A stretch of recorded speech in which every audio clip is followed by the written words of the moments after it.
Back on Ringgit Cents Plus with me, Azaria Tagaya. Now, a few weeks ago, we highlighted the plight of Shahrum Ahmad, who had traveled to London but had a stroke there and ended up in hospital. He had bought travel insurance before traveling, but his claims were denied. The reasons given was that it was a pre-existing condition. His family had to ask for donations from the public to pay for his medical bills and medical repatriation.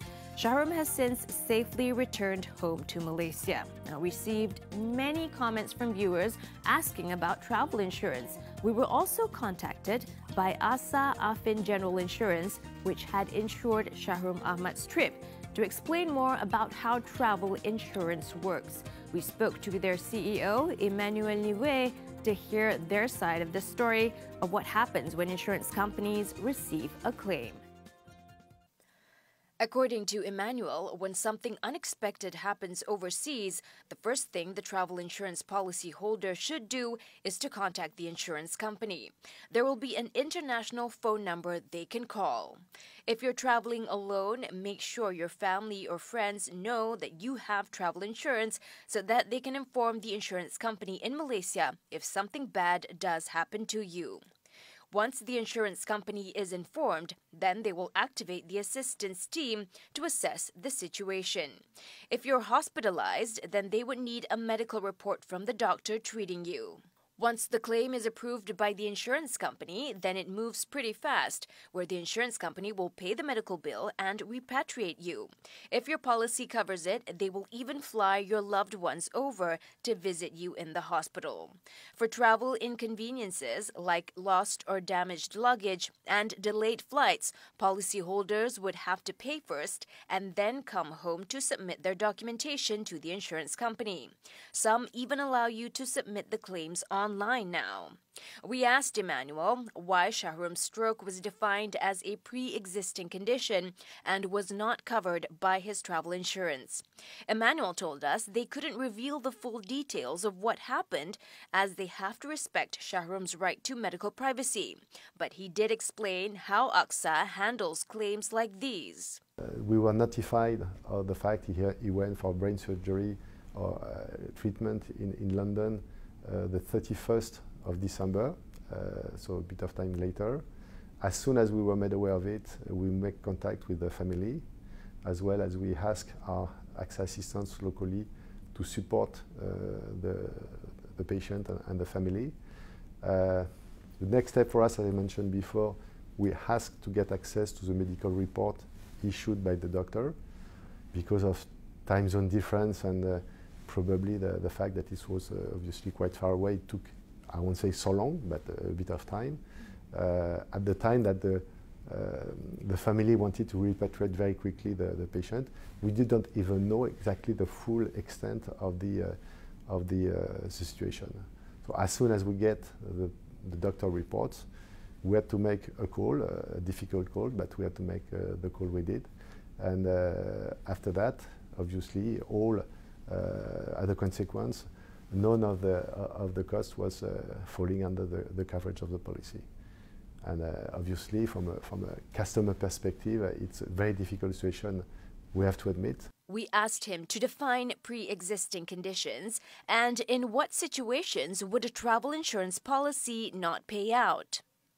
Meaning it's not accidental and the illness is somewhere expected coming from existing situation for the person.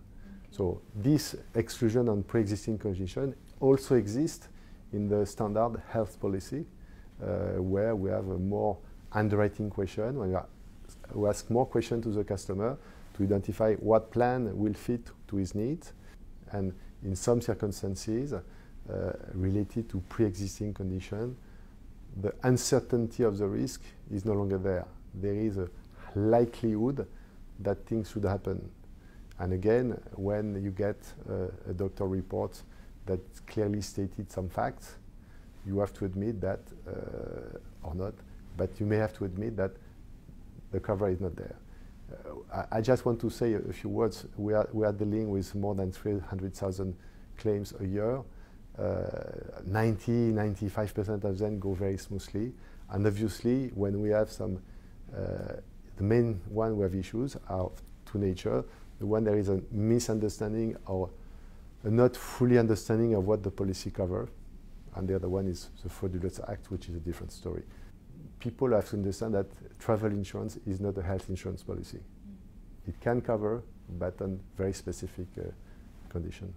So, in what situations would a travel insurance cover someone's illnesses then? It can be you go to a restaurant, you eat something which is not good, you suffer from a kind of contamination, you are sick, and so you can go to hospital. You travel and suddenly you get a tooth infection, you need to go to a dentist, it's covered. You are walking in the street and you are hit by a bus, you are down. Broken legs or whatever, even worse, you are covered. So it's what I would say for infection, for contamination, it's an illness and it's unexpected. If you have an accident, it's accidental, so there is no specific point. If you have a long-standing condition that is there before and still there after, it's excluded as a pre-existing condition. Emmanuel advises those who have pre-existing medical conditions to check with their doctor before traveling.